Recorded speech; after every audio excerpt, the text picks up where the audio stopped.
it was my first year working, and she said, you got to put, they didn't have 401ks yet. No. You got to put that $2,000 in your IRA. And I said, I started July 1st. I'll only put in $1,000, okay? And that $1,000 today is like $20,000 converted to a Roth IRA. It's like, you can't make up that time. I try to tell my children, they don't listen, but so maybe your folks will. When you need some advice, never sacrifice, always get it right. Ask the Planman. Finance, insurance, and more. Hi, everybody. Welcome to Ask the Planman. Everything you want to know about insurance, finance, and more, but we're afraid to ask. I'm your host, Bruce Weinstein, and I believe each and every one of us is entitled to financial freedom and financial success. Today, I'm joined by a dear friend, Ann Rappaport, up in New Jersey. I've known Ann for about probably 15 years, I'd say now. And Ann, congratulations. She's recently retired. And we are of similar age. We don't have to give the number, but we are similar exact age, probably July of our birth years. And I recently discovered that Ann had retired. And I said, hey, I'd love to have you on the show and talk about your journey. So folks, if you're listening, you're going to take some notes. We're not going to discuss her personal finances, her net worth. That's not what this is about. But I want to talk about how she got from point A to point B. How did she take her working career, raise a family, and get to a point that at roughly, 60 plus years of age, 55 years of age, she decided she was going to be in a position to retire. So Ann, welcome to the show. Tell us a little about you, Yui, your background, and then I want to kind of hit some questions around this, but give everybody a sense of who Ann is and what you did for your most of your working days. Sure. I worked for 37 years at Citibank. That's the vast majority of my career. It actually goes back to Leman Brothers, and it became Salomon Smith Barney, then Citi. And so I've been technically a Citi employee since 1987. I worked briefly at two small companies before that, Chemical Bank and Charles of the Ritz, but my whole career has been Citi.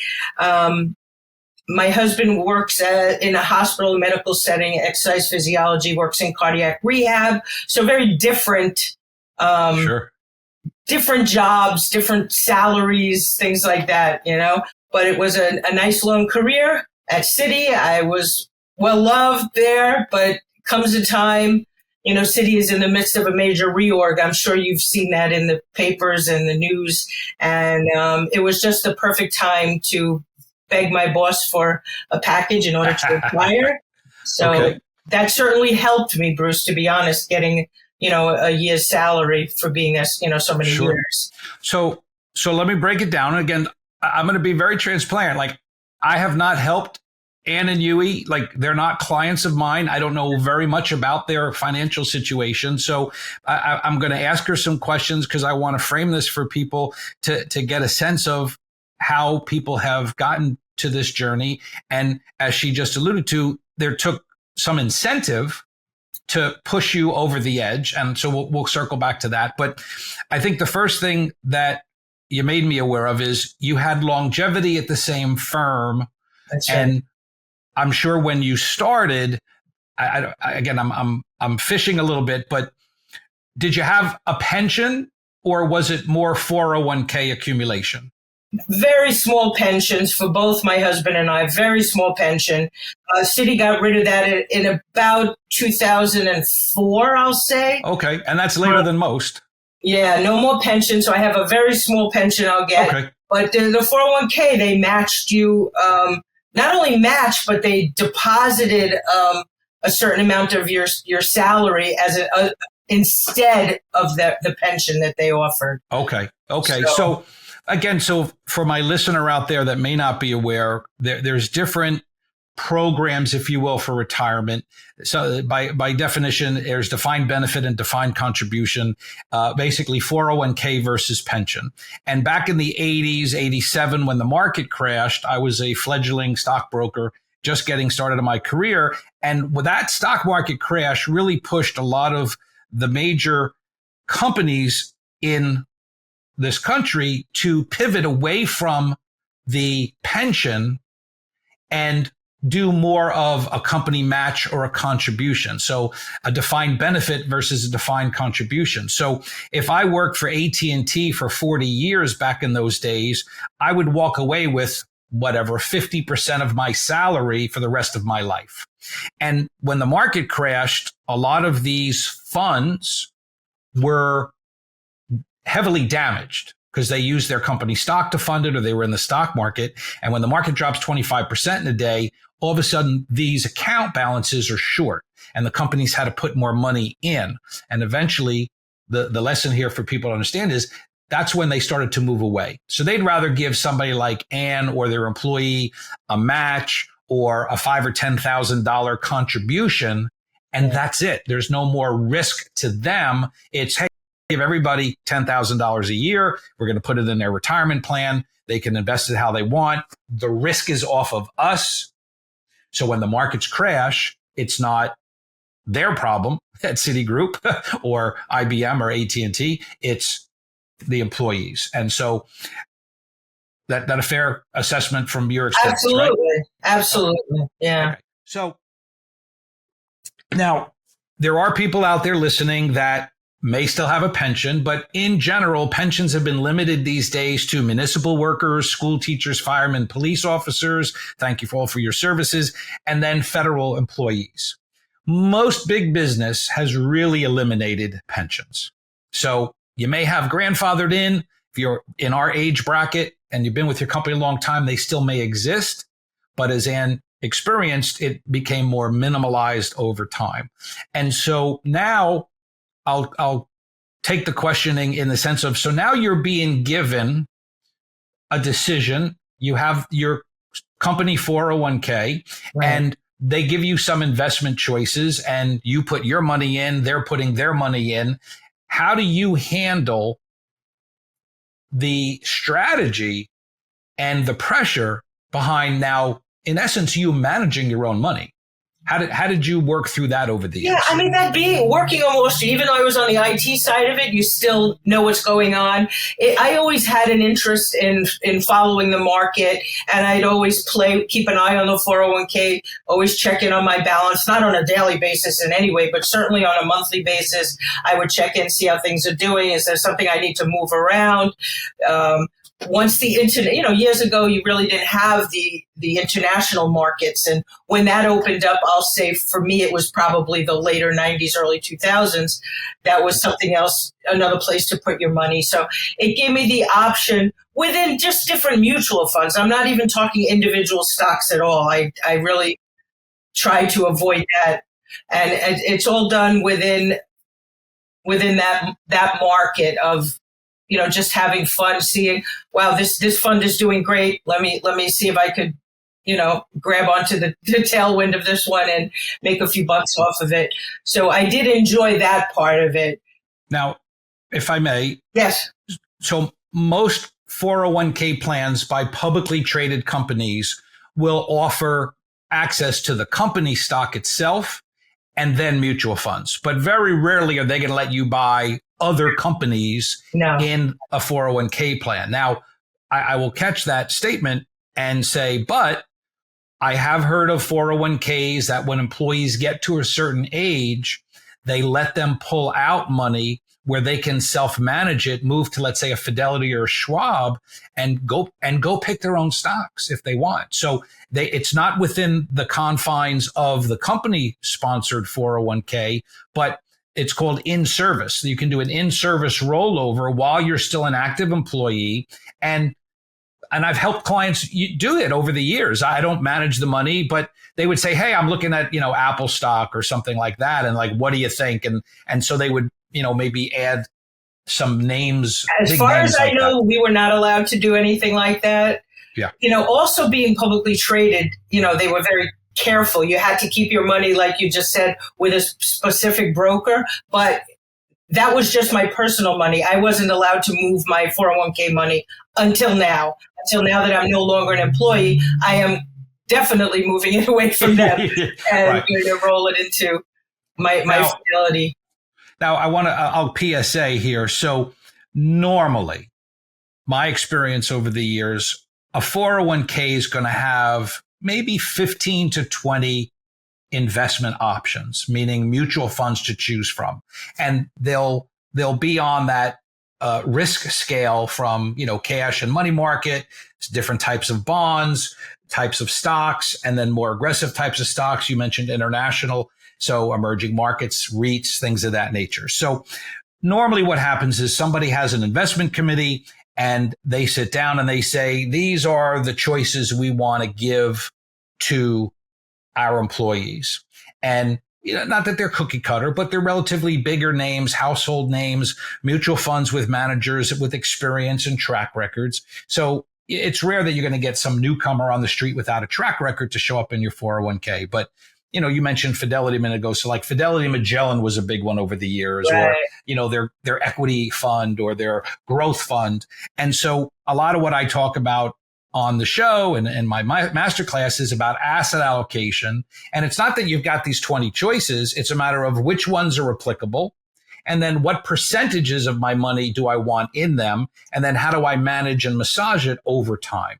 Because it's not a set it and forget it ideology. No. You want to rebalance and diversify and keep your weightings in alignment. So again, you have some, let's say, self-taught experience. You weren't a trained investment advisor, but you were a student of it. So how active were you? You said obviously you weren't trading it.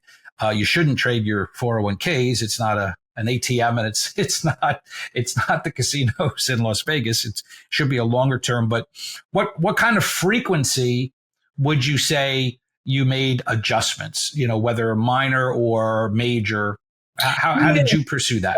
I would go in and peek at it definitely on a monthly basis. If I heard, the market swinging or something is about to happen, I would clearly go in. But I think we did, both you and I, more on the major side of adjustments would be probably twice a year, where we would look to rebalance and make sure we're not too heavy in one sector versus another or exactly. Spot on. Good for you. So where she's referring to what I would call, you don't want to be overweighted inadvertently, because ultimately what goes up does come down. If you're listening and interested, just Google the word quilt charts, QUILT, quilt grids or quilt charts. And I've used these for many, many years in my demonstrations. And what it basically shows you is the different asset classes in a color code. And it doesn't matter what they are. I'm not into the inertia of, whether it's 42.2% versus 39. It's red, yellow, green, blue, purple. And you follow the pattern of any one color. And the point of it is, and the lesson is, if red's at the top this year, it's probably not going to be at the top next year.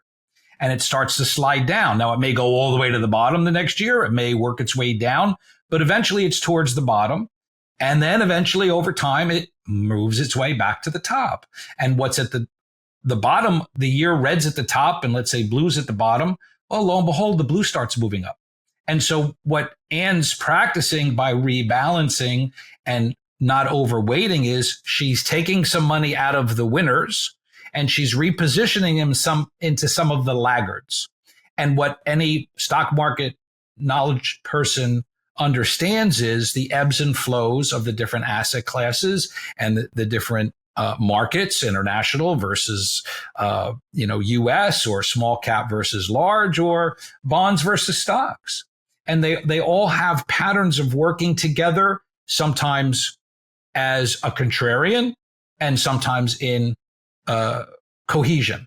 And so it's just a matter of where is your risk and where do you belong? So, somebody 25 might want to be all in technology, and that's great for 10 or 15 years until the dot-com bubble happened in 2000 and they all got slaughtered, right? And so now where do they fall back on, or how do they pick up the pieces, diversify, pick up something else? Like if you just lost 90% of your money, which happened, right? The dot-com stocks, went bust, but we talk about some of the stories like Lucent going from $87 to 75 cents. Like, where do you get out?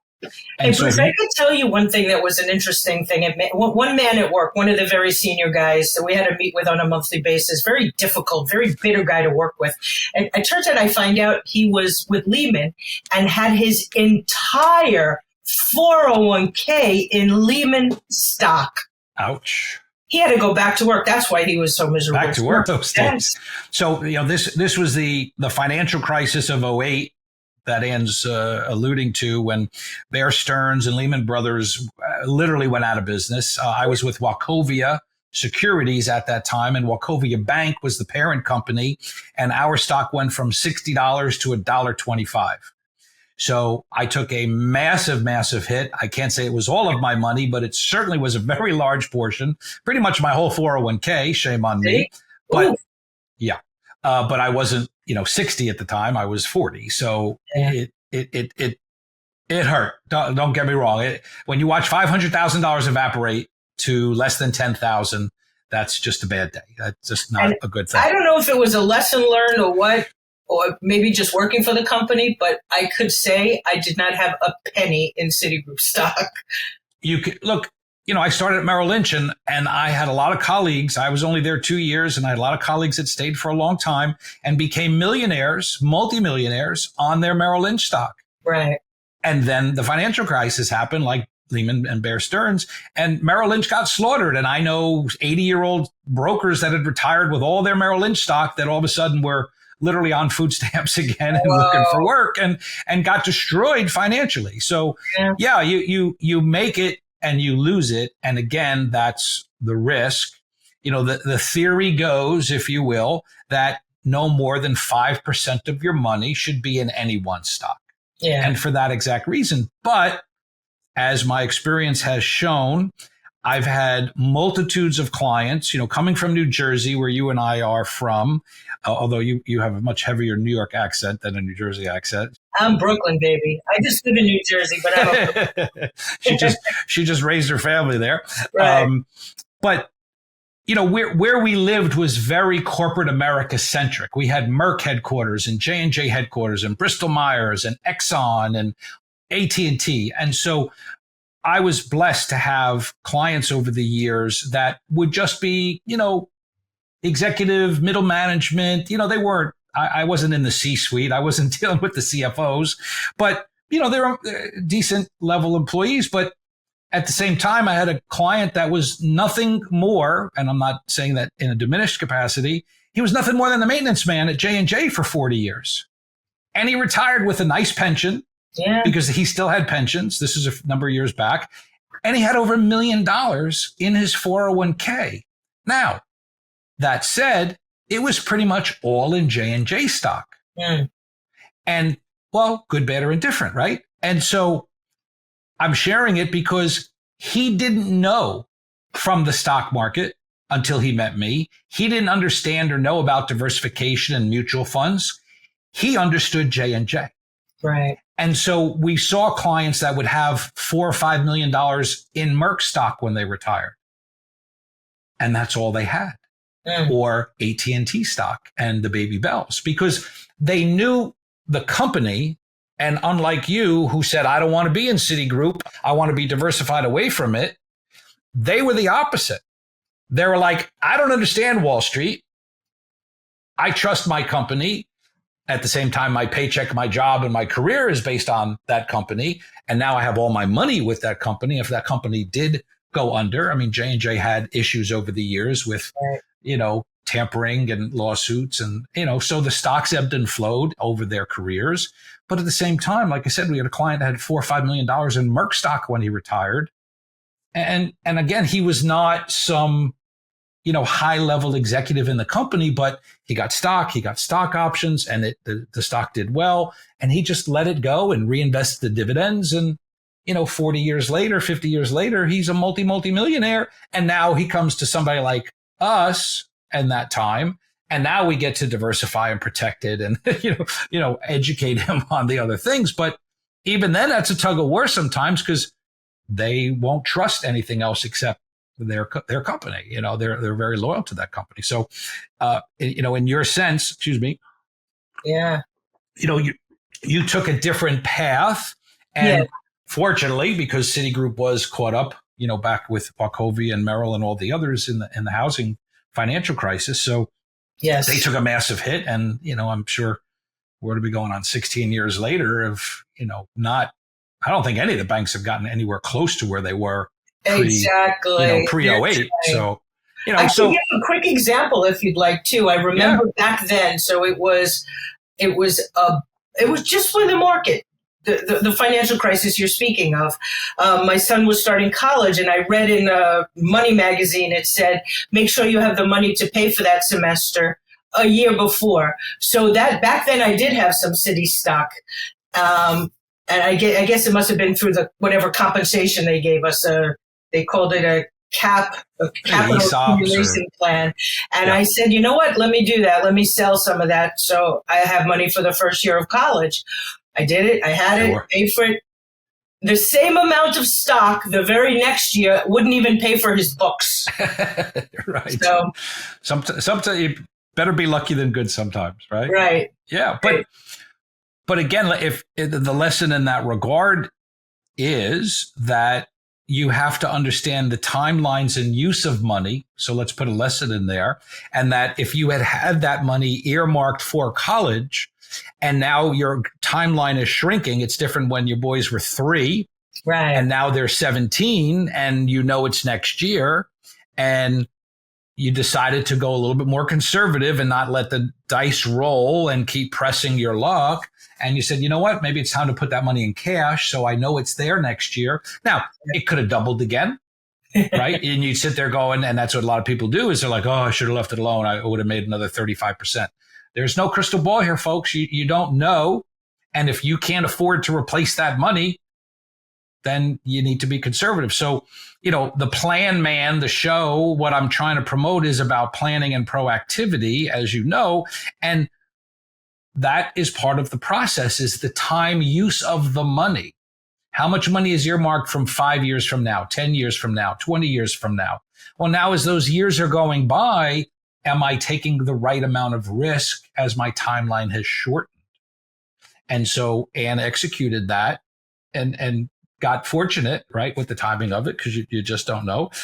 Conversely, our boys are about the same age, and my son was starting school and his college accounts went down 40% when the market crashed those years. And, it wasn't just the Wachovia stock that went down, the whole market went down. And so, I just paid the difference and, didn't tap his account and sell low and, waited to use that money and, down the road later on. But if I don't have that money or cash flow, how am I going to do that?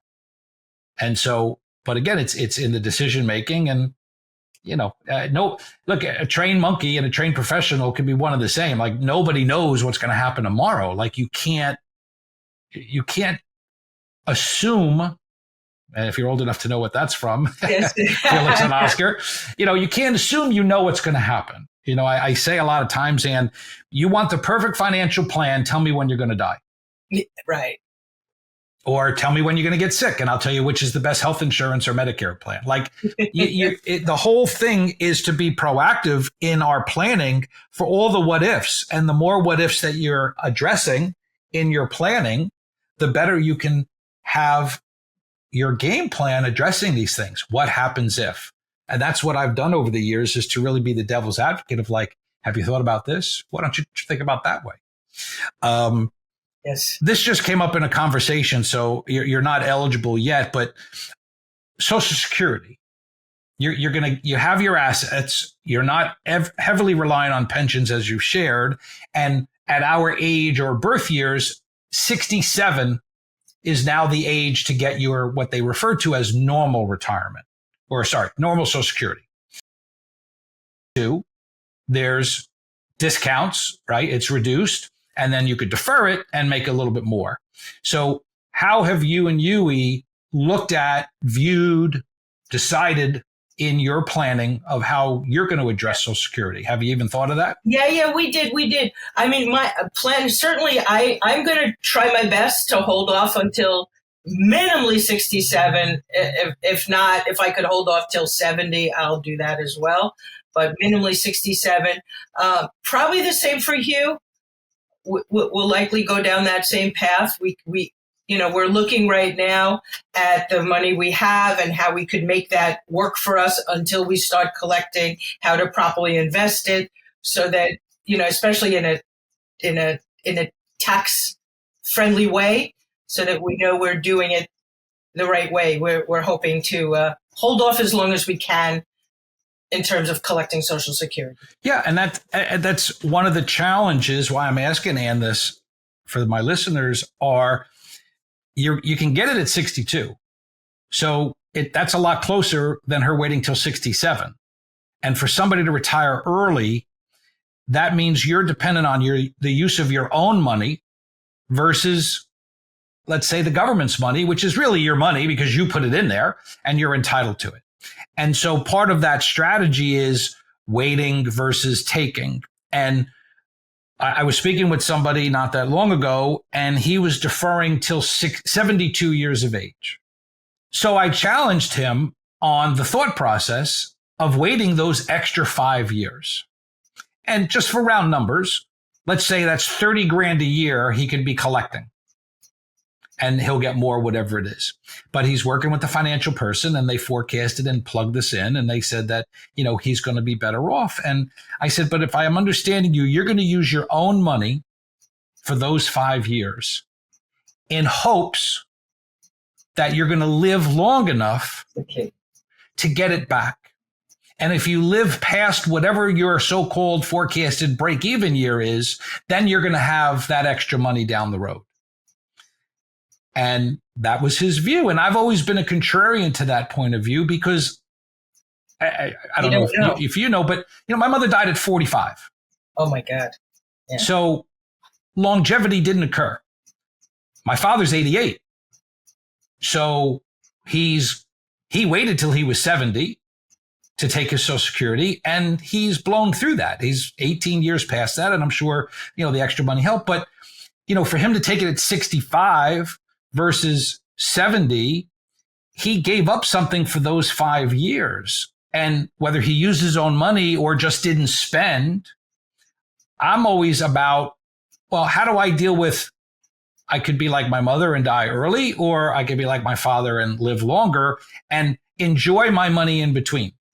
And what I posed to the guy to rethink, I'm not his financial advisor, was, if you died at 73, how's your wife getting that $150,000 back? Like, you spent the family money. And now that Social Security is not going to come back in. They're not going to keep paying. And so I said before, you tell me when you're going to die and I'll tell you what the right answer is. And I understand he's going to go with statistics and longevity and everything else, but I'm just not a fan of using my money over taking the government's money. And again, you got to do it the right decision. And we could move on is what most people calculate is they take the 150,000 and then they divide it out over the years to then figure out the elongation. So, it used to be waiting from age 65 to 70, your break even was like age 77. Like, that was kind of the math I remember in the day. And I don't know what it is for us if you wait 67, versus 72 and all of that stuff. But clearly longevity is expanded. Life expectancy has gotten stronger for most of us, all of us. And you got to know your history and your genetics and things of that nature. But what's not computated, Ann, is what if you and Yui kept 150 invested and still made 7 to 10% on that money and used the Social Security instead, and now that 150,000 became 225,000. Point. And that's what's not being done by most people's calculations. Right. Because if I'm investing and I'm an educated investor and I understand I can make 7% modestly on my money and still sleep at night, 7% for 5 years, 35% compounded, 150,000, that's another 50 grand. Another 60 grand, 70 grand. And so now add that up and all of a sudden your break even isn't 77 anymore or 80, it's 83 or 85. And so again, I want my money. and I want to control my money. That's just kind of been my ideology. Well, Bruce, no one's ever brought that up. That's a very good point. I'm never in the notion of telling people what to do as much as having them explore an alternative point of view and see what makes sense for them. Yeah. And I stand behind my rationale on doing this, but at the end of the day, if I pose that to my listener and they decide they want to wait and do something else, time will tell. I'm not trying to be right. I don't want you to die early and then laugh and say, ha, I was right. You should have taken your money. Like, that's not what I'm trying to do, but I'm trying to make people think about and control what they can control. And that is my money. Right. And not that, I want to get in the drama of Social Security is going to run out of money and it's a Ponzi scheme and who knows it's going to be there and it won't be there for our kids' conversation.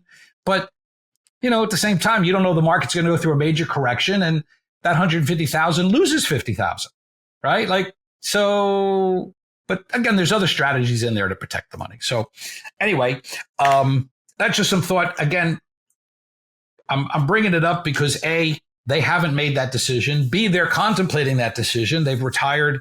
Is Yui's still working though, right? Is Yui working? Right. Okay. So Yui's still working. And then, are you dabbling at all with part-time or consulting, or are you just you're 100%? Right now, I am retired. Good. Okay. Right, as of now. I mean, it could change. Who knows? But as of right now, I don't plan on, I mean, if anything, I'll do something just to get out of the house. Right now, I care for my elderly mom. So I've got that and, a new grandbaby, help where I can there. That's the new direction. Yes. The new direction is the next generation. But I wanted to point to you why Hugh is still working. Okay. Because he works for, Robert Wood Johnson, Barnabas Health, and he has really, really good medical insurance. Oh. Very inexpensive, and no deductibles, no copays, very good coverage. So that's the, the medical. Well, that is probably the number one reason why people stay in their jobs and careers maybe longer than they want to or have to. And that's because of that expense. And at your ages and what I know New Jersey to be, that's a $30,000 a year potential swing. Yeah. Because I've placed health insurance in New Jersey for people way younger than us, a family of four paying over $3,000 a month. So, it's god awfully expensive and certainly a reason why people stick around, happy or miserable otherwise. And, so again, in this story, folks, is, here's Ann who's able to step down, but Yui's going to still go because there's still some money in there and they got to wait till they're 65 to get themselves on Medicare.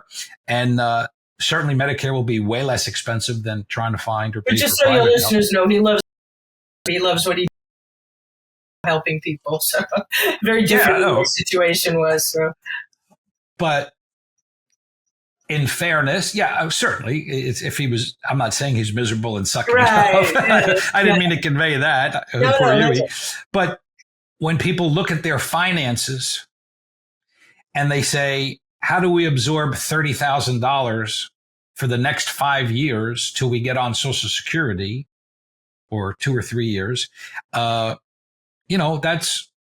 a crinkle in the plan, right? And so you may have the money to do it. You may decide it's not worth spending that money. And again, it's the lesson in this. And again, I go back to the proactivity around the show is you go through stages of accumulation and then you have to go through the stage of distribution.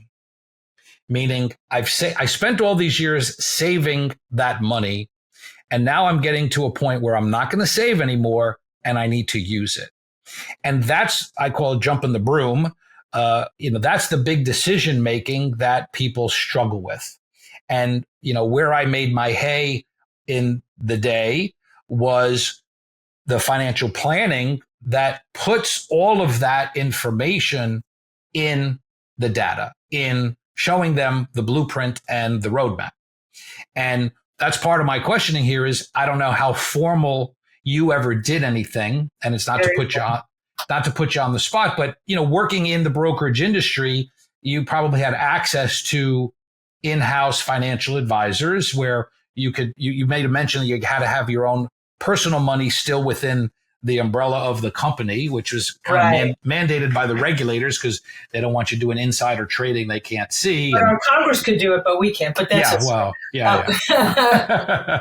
Bruce, that's a really great question, and it was really important to us. I have a decent amount of money with Fidelity, and they have a retirement little app, I'll call it, where you put in as much, it's as good as what you put in. You put in all your money details, your financials, what you have, your expenses, when you plan to retire, when your spouse does, everything you could think of. And it gives you a green light at the end, yellow or red, whether they think you're ready. And we did get the green light, and it said you're 150+% ready, but it's an app. I didn't trust it. So we searched for a certified financial planner that was fee only because I didn't want them to invest my money. I just wanted someone to guide us and just tell me, am I okay? And that's what we did. And it's so funny, the timing of this, because that plan just came delivered by UPS not an hour ago. Okay. So you and I will go through it in extreme detail and meet with the gentleman. But we have the thumbs up. Everything, it looks good. But it was worth it to me to pay him for that service. Absolutely. So I know that we'll be okay. I never would have, left my job and begged for my retirement package if we weren't ready for it. We spent our whole lives preparing. That was really at the core when I contacted you for this, is to get to that. Right. Is when people get to the moment, or helping them get to the moment when they're able to make that permanent, hopefully permanent decision. Yeah. And I find that's the biggest challenge. And I found that was the value I brought the most to my clients over the years. Absolutely. was to give them the blessing. Absolutely. And to say, look, here are the numbers. Here are the variables. But here are the numbers. And what you're referring to is, you can see the screen and they give you the likelihood of success and all of that mumbo jumbo, but there's no humanization. And so my value was, now doing this 38 years, was to give you spin, to give you what we just had on Social Security commentary, to give you the what ifs that the numbers just don't necessarily reflect, because it's just number crunching, right? And then you have to get into the emotions, you have to get into the logic, you have to get into the psychology of the market, you have to, there's so much more that goes into the conversation. So if I may, let's go back for a second so I could break this down for the listener. So a certified financial planner can work in different ways. Investment advisors, financial planner, people call themselves different things. I was a certified financial planner. I don't maintain it any longer. Different story, but I went through the accreditation. And so I had choices when I was in that space that I could be fee-based or fee-only. And so a fee-based advisor would be somebody that would charge for the fee, a fee for doing the planning work, but also would be compensated for managing the money, doing the insurance work. And it's all disclosed. You have to disclose this is what they're paid. And, it's all transparent. There are fee-only advisors that stay objective. They have no products to sell. They just do the planning work for either an hourly or a flat rate, usually a little more expensive because they're not getting compensated from the implementation side. They'll call me and say, hey, do their Medicare or get them life insurance or long-term care. And so I have relationships with fee onlys, and they need somebody they trust to implement, right? But they're going to stay objective and say, Fidelity's good for you here and Vanguard's good for you there, and you don't need to pay these extra fees over here. And they have no skin in the game, and they're going to lay out this blueprint for you for that fee and then assess. And then they're number crunching. They're just going through that with you. So what Ann and Yui did is they went, since they're I'll say you're somewhat self-managing your money. You're using Fidelity and some of their tools, but you're not paying advisory fees and other people to manage the money. So you're going to pay a flat rate. You're going to go to a fee-only advisor. And they're going to do that work, and you'll be able to rely on them down the road for a future conversation. And then they're going to give you an instruction kit, if you will, on what to do, maybe rebalance, diversify a little differently. Maybe they talk about an annuity. Maybe they talk about long-term care. Like, they'll give you some of the other scenarios, but they're not going to tell you what products. They're not going to necessarily tell you, what to go buy. They're just going to say, you should think about X, Y, and Z. And now you and Huey have to go and figure out, okay, they said, and I'm making this up, they said we should put X amount of money in a single premium immediate annuity. And now you have to go do your homework on who has those, how they, they may tell you how it works. But so whatever it is, they're going to draw it up, but they're not going to fill the prescription. That's what I always like to say. That's how I was most comfortable dealing with. I watched my parents that lived with us. My dad's gone, but my mom's upstairs. I watched them get a little bit taken advantage of in the past. So I was not going to go for anyone that manages my money for me. Okay. No, again, yeah. One size doesn't fit all. No.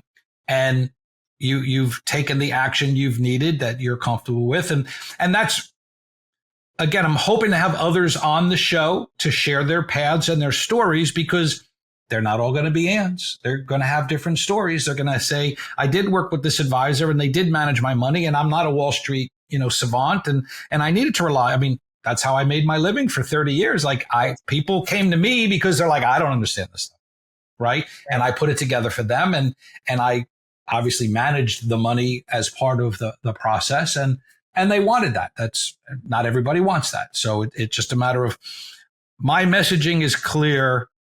There's somebody for everybody. Go find what's the right fit for you. Do your homework and do something.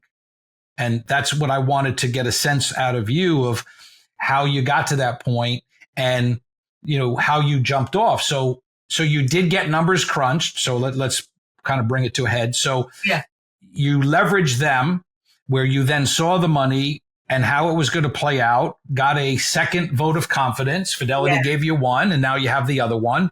And you're like, okay, the two systems seem to be pointing me in the same direction, that this is going to work. Yep. And then as long as I don't have, hopefully, massive declines in my assets, which you need to build your portfolio to avoid that, right? So you have to make changes as you age up. You tend to get a little bit more conservative.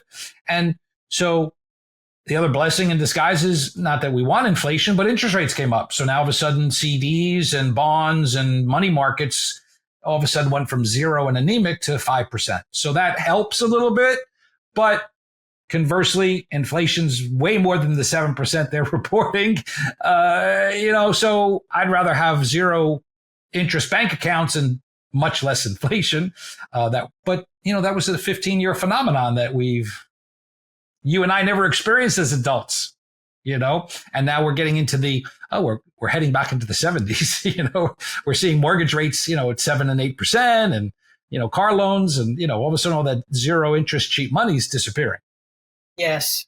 And our kids are in their, give or take, early 30s, plus or minus. They only know one thing. This is new to them. Yep. Right? I helped.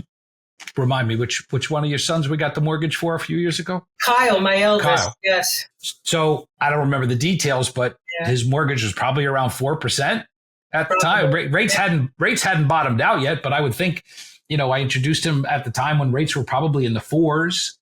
Now they're 7. So assuming he's kept it, he's doing very well with that. Has it. Yes. Yeah. My stepson bought his place. He's got a 3% mortgage on his condo in Fort Lauderdale. I'm like, you can never sell. You have to keep that thing. Like, you don't understand the value of money right now. And God bless him. He's a big saver. He's prepaying. And I keep screaming at him, stop prepaying at 3% and just put more money in your IRAs and your 401ks. I'm with him on that one. Bruce, that's something I wanted to mention too, that got us to the point where we are. We were good savers. We paid off this house in 9 years. Wow. Okay. We what we did too, I got bonuses being on Wall Street. I never said to myself, well, what diamond ring do I need or what can I buy? I always put it in the mortgage, just pay everything off, Okay. And the quote was save until it hurts, Well, good. I tried to bring my boys up that way, but they don't listen to me. So that's why I wanted to meet with you and your fan base here, because it's you're old important. school. That's definitely Yeah. you're coming out of the old school where debt is not viewed as a positive. Right. And look, again, we everybody has different opinions and views, but again, it's what lets you sleep at night. Right. And it bodes the question, if you care to share, what was your family savings rate over the years? Like, could you put a percentage on the goal or what you tried to do? Because a lot of people do the exact opposite of what you just said. No, I mean, basically what we did, and it also came from work doing what I did, in IT. We saw how the company managed that money. And I said, well, we should be doing the same maybe. And we call the end of day sweeps, right? So you pay your bills, let's say the end of every week, whatever's left. Why are you going to keep it sitting in your checking account? Move it to your savings.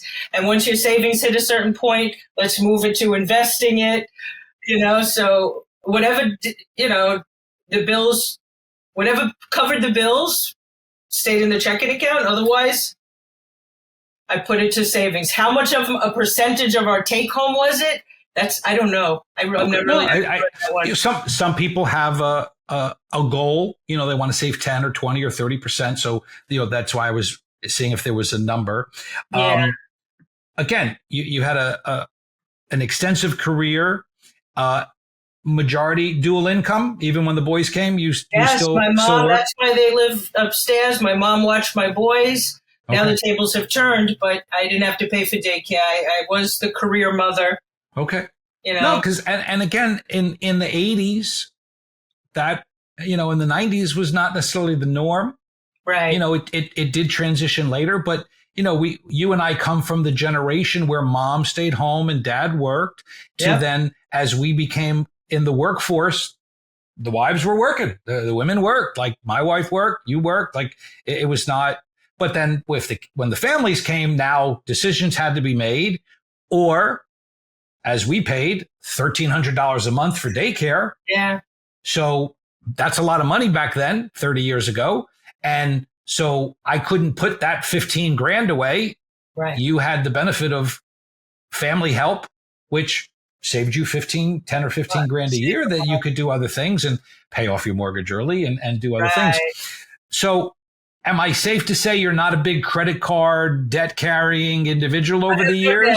Not a penny. I just looked at his financial report. The page on how to get rid of your debt was no debt. So, but over the years. Yeah. I mean, like I said, we paid off the mortgage quick. When we bought cars, we rarely took out loans. We cash pay. Tried to pay for them. We always tried to live within our means, beneath our means, never above, Well, that's the lesson I'm trying to pull out. Because look, I'm trying to drive home. There were people, there's a great book, if anybody wants to read it, called The Millionaire Next Door. I read it probably 25, 30 years ago. And it talks about the two ways these individuals live their lives. One with financial prudence and one with financial appearance.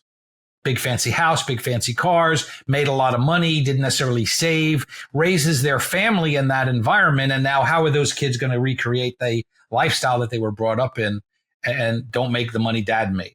And then the other person was like my maintenance guy at J&J he was the millionaire next door. He made modest money. He bought a pre-owned, car. He saved as much as he could. He didn't carry debt. He didn't live outside of his means. And he had way more money at the end of the journey than the rich guy living in the big house with the fancy cars.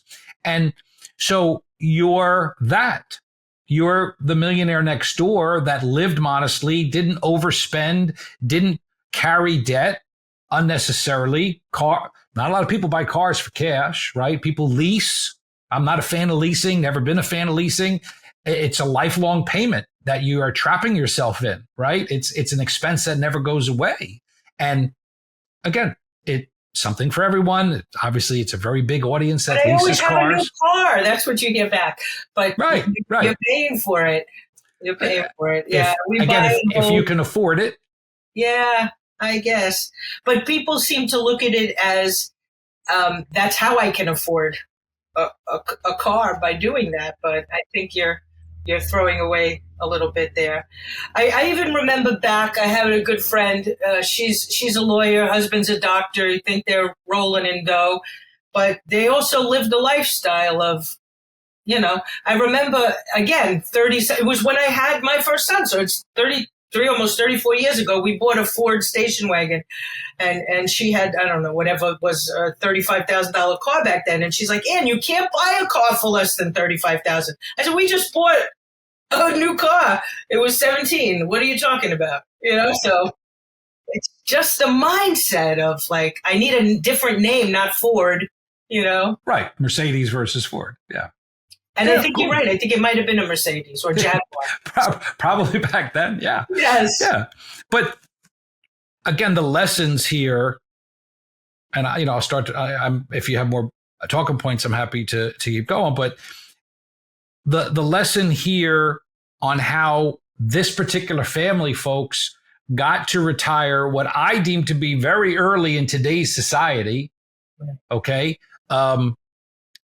60. Right. I mean, Yui's 62, you're 60. So in her late 50s, she got to a point in decision making and was able to make a permanent decision to be able to step away, enjoy the next facets. She's giving back to taking care of her elderly mother.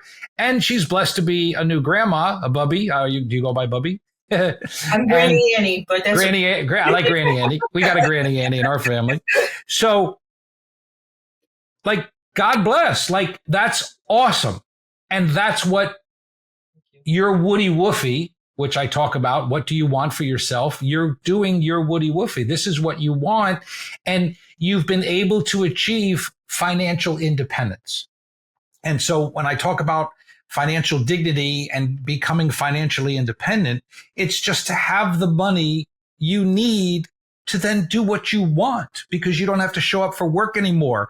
And you're going to give back to your mother who helped you with the years that you were raising your family. And now you're going to take care of her at the tail end of hers. And then at the same time, you're blessed to be able to bring a new life in as a grandchild that you get to spend that time. And that is the most, I've shared it on the show. I was Mr. Mom. I spent 4 years at home raising both my boys. My ex-wife did not want to be a stay-at-home mom, and I came from a divorced family. My folks divorced when I was 8. My father was not around, and my mother died when I was 22. I mean, she was 45. So for me, that was the most important thing, and I absolutely loved. It was the best 4 years of my life. It was not the best financial 4 years of my life, but it was the best 4 years of my life. But that came with sacrifice and change. But you can't put a price tag on what those 4 years meant to me and hopefully my kids, versus they could have been latchkey kids and sitting in daycare and raised by a stranger or had a nanny. And, again, this is 1990. I made $100,000 as a stockbroker in 1990. That's a lot of money back then. It's a lot of money today. It's a lot more money 30 some years ago. And I walked away from that decision. And certainly my wife was not making that kind of money. So even though we had two incomes, so our income dropped dramatically, and it didn't matter. Like, that's not, the money wasn't the priority. I had friends that stayed at Marl Lynch, I mentioned earlier, that made millions of dollars by accumulating that stock and staying in the business for those 4 years and then some. And then I got back in the business and had to start all over. And, it took me 3, 4, 5 years to start catching up. And so now I'm 9 years behind all my colleagues, and the market's changed and the opportunities changed and the wealth accumulation. I can't make up those 9 years.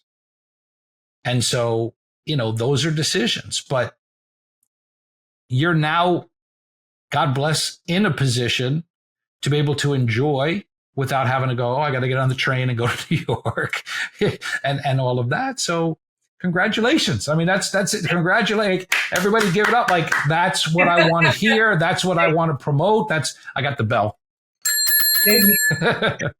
I got the bell. Thanks. So I hope this attracts more people that want to come on the show. I'm certainly going to hit up some more people, but any closing thoughts? Just save young. You know, I learned that lesson when it was from my mom, the lovely woman upstairs. You know, she told me, save young. It was my first year working, and she said, you got to they didn't have 401ks yet. You got to put that $2,000 in your IRA. And I said, I started July 1st. I'll only put in $1,000, okay? And that $1,000 today is like $20,000 converted to a Roth IRA. It's like, you can't make up that time. I try to tell my children, they don't listen, but so maybe your folks will. Save young, you know, save until it hurts, and live beneath your means. And success will come. Yes. Success. It's a journey. That's the message. It's a journey. Yeah. The problem is for a lot of people is fending off immediate gratification. Absolutely. I want the new car. I want the new cell phone. I'm going out Friday night with the fellas. We're going to be drinking, blowing our paycheck. Like, well, wait a minute. Like, did you put 30% or 20% of your paycheck away? Like, you know, what do you do with that? And, you know, we tried to instill with the kids. And so you're Jewish, we're Jewish. The kids got their bar mitzvah money. Right. And so, you know, those are not, when they turn 13, you make a bar mitzvah, they come into their adulthood, manhood, femalehood, whatever. I don't know, bat mitzvah, but so we all had boys. And they get money, they get gifts, they get money, and we put that money away for them, and it's theirs. And, you know, some people use it for their education, some people give it to them, but we always allowed the kids to have a little bit of that money they could spend, and the rest was put away. And then as their gift, in theory, we would match, like, whatever they wanted to buy, we would split it with them as their gift, like, so they could get something big or whatever. And then some of the boys just, they didn't have any notions and wanted anything, and others did. And then eventually, let's say they used it for their car. I didn't buy my kids cars. I shared in the cost of their car, but they paid a third. And my ex-wife paid a third, and I paid a third. But they weren't given a car. I wasn't given a car. My car was $1,000. My kids couldn't get a car for $1,000 by the time it was their turn, right? So my car was I bought my neighbor's mother's, you know, beat up shebanger for $1,000 back in 1980. And, you know, minimum wage was $3, and I cut grass, and I shoveled snow, and I hustled, and I put $1,000 together.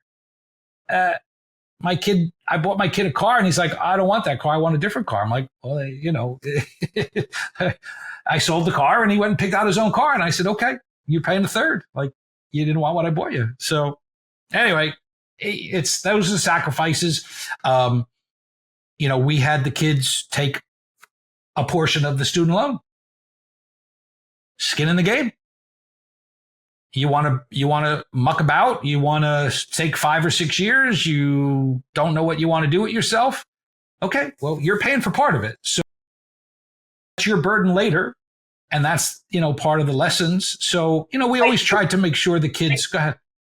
I did get thank yous from especially my eldest. You know, we did pay for their college. He went to RIT at Rochester, and he said it was in senior year. All the boys were sitting around the table talking about all their loans and all their debt, $170,000. And my son just sat there silently, and he called me up. He's like, he was almost in tears. He's like, I really have to thank you guys. I did not realize, you know, these poor kids, they're going to be working for years to be paying that off. Yeah. You know, look, everybody has decisions to make. Now these schools are, it's obscene. 90 grand, some of the most expensive schools now. My niece is graduating valedictorian at Tottenville High School in a couple of days. And she's going to go to Stevens in New Jersey here. She got like a $35,000 scholarship. They still have to pay $50,000. What? Oh, my Lord. That's obscene. That's yeah, we got, we're in Florida now, but Miami is private. And then you have the state schools that are all over. But my friend's son's going to Miami. It's $87,000, $89,000 a year now. Wow. I'm like, holy cow. Like that's, you're talking $400,000. That's insane. When you and I went, it was like $4,000 a year. $1,000 a semester from college. That's it. Yeah. So, and I can't thank you enough. I hope people got some valuable nuggets out of this and rethink or refilter what they're doing. And most importantly, take action today to improve their scenarios. You can't go back in time. Today is the first day of the rest of your financial life, folks. If you need to make change, if your financial plans are not taking you where you want to be, today's the first day you can change it. And that's what we're trying to promote and go talk about. So go find that fee-only person. Go find a fee-based person. Call us if you want introductions or need help. We're able to help find the right investment people for you. We can do anything in the insurance world. I don't really do fee-based planning anymore, but I'll have a conversation with anybody.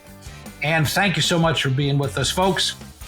It's been another episode, hopefully a great episode. You enjoyed it today. If you need some advice, always get it right. Come ask the Plan Man. Give us a call at 1-844-PLAN-MAN. Look us up on YouTube, anywhere on social media. Ask the Plan Man. I'm Bruce Weinstein. Until next time. And thank you again so much.